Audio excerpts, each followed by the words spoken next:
Psalm 23, verse 3. He leads me in paths of righteousness for his name's sake. First, we're going to draw a semicircle at the centre of the top of the page. Now, using a smaller circle, I'm going to draw circles all around the page overlapping each other, but they're not going to overlap and cross into the semicircle that I've done at the top. This is an activity that I used to do quite a lot as a child. It's a great activity to do with kids. I used to quite often look to see if I could find patterns or pictures within the circles and the shapes that I was making. So now I'm adding kitchen roll and paper underneath the pages because I'm about to start using watercolour.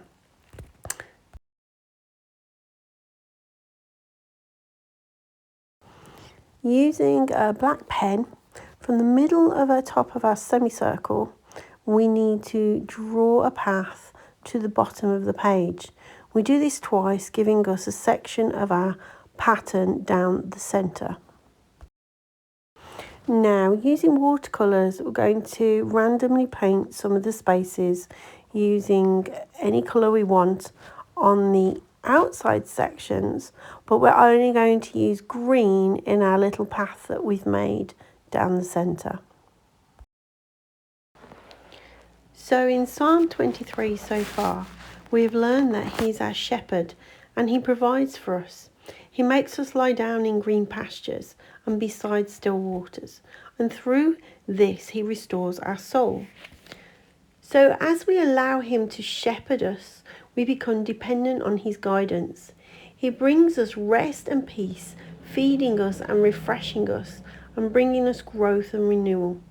Once healing and restoration has begun, he begins to guide us in righteousness, helping us to curb our sin and teaching us how to live in a healthier, holier way, which is better for us and all those around us.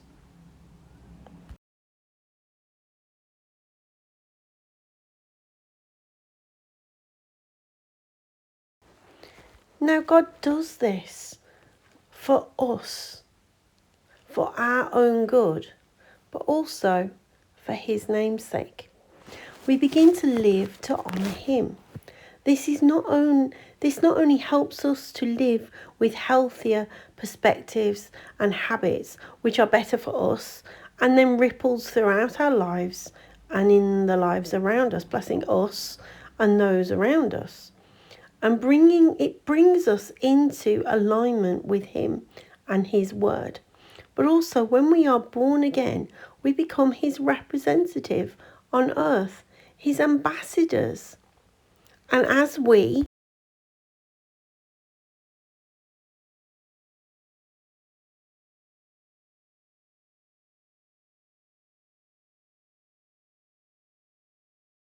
walk in paths of righteousness, his righteousness, not our righteousness, people see him in our lives. And as we change and grow, they see Jesus and want to know how and why we've changed.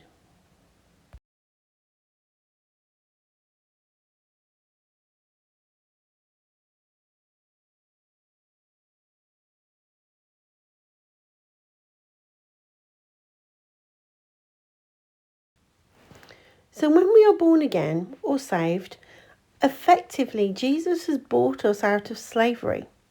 We choose then if we want to follow him and allow him to be our shepherd.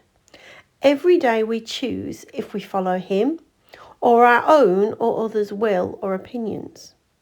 Every decision we make for him and his ways bring him glory. Whether it's dealing with a sinful habit, believing something he tells us over some lies that we've been told our whole life, or stepping out in something hard or scary. It brings him glory, and eventually, if not straight away, it brings us blessing and growth.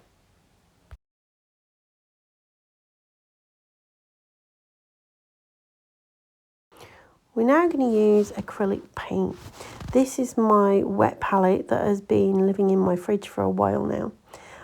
It's been used for various projects, so I'm going to use up what is left on there before I throw it away.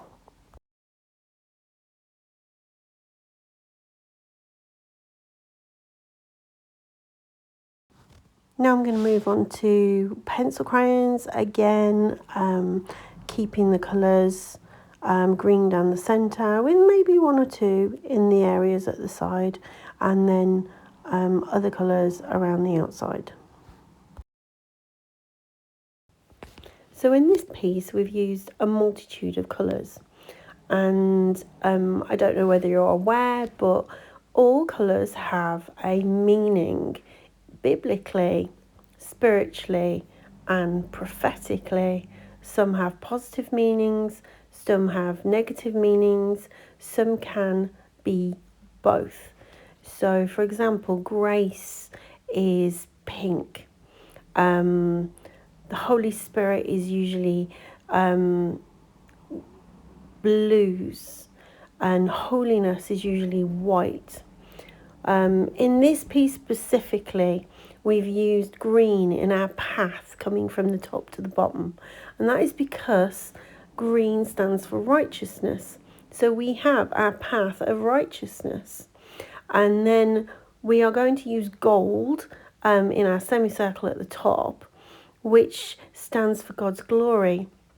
So this piece, just in looking at it, talks about God's righteousness and God's glory, which mirrors what we are saying about walking, him leading us in paths of righteousness for his namesake or his glory. Finally, to fill the rest of the spaces, I'm going to use card and papers.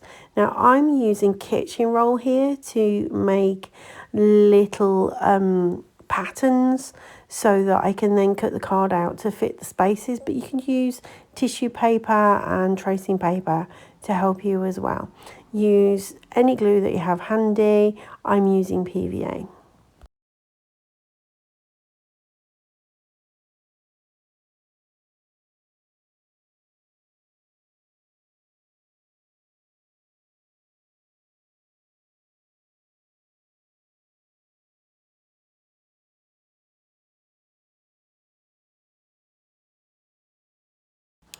So once all your paint and glue is dry, you can start doing your outlines. So I'm using a black marker pen here, and the effect we're looking for is similar to a stained glass window. So I'm using the black marker pen on all the pieces outside of our green path, and then I'm going to use a gold on the green path. So next we're going to fill in our semicircle. We can do this using gold paint, gold pen, paper, card, but I'm going to use gold leaf. Now this may take a few attempts to get it how I want it. The trick is to wait until the glue is completely dried before brushing away any excess, and then touch up any areas.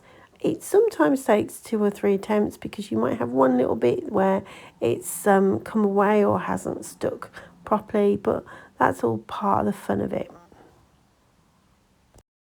So as I said before, I was going to go over the outline for each of the green sections in gold. I started doing this with gold paint, but I found that it didn't really show up. So I allowed that to dry and then went over with gold pen. Now, you know, sometimes we get really sort of stressed about, oh, this didn't work, so I had to try that. You know, when we're doing this sort of thing, when we're doing art journaling, it doesn't matter if something doesn't work. Nobody's really going to see it most of the time. And it's all about experimenting and finding ways to deal with it. It's not a masterpiece that is going to be on the wall of an exhibition or anything like that. It's usually for personal use. It's for what God is saying to us, what God is using to help us do things. So if something doesn't work, it doesn't matter. We just find a new way of doing it or covering it in a way that we feel that God helps us. A lot of the time, God uses art journaling and our mistakes to enable us to then find a way to fix it. And that is part of the process of the healing and the growth within the art journaling.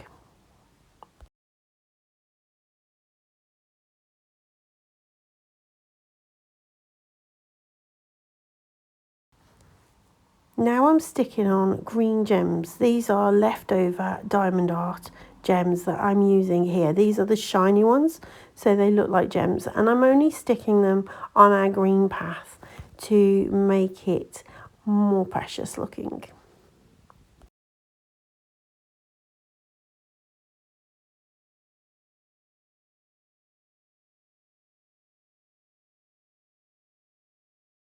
Now for our Bible verse.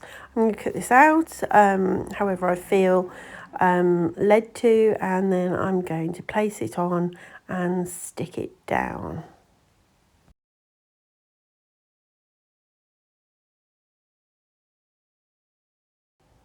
Finally, I'm cleaning up the gold leaf and brushing away the excess with a soft brush. There are a few gaps there, so I'm going to glue some more down and then give it time to dry and brush that away as well.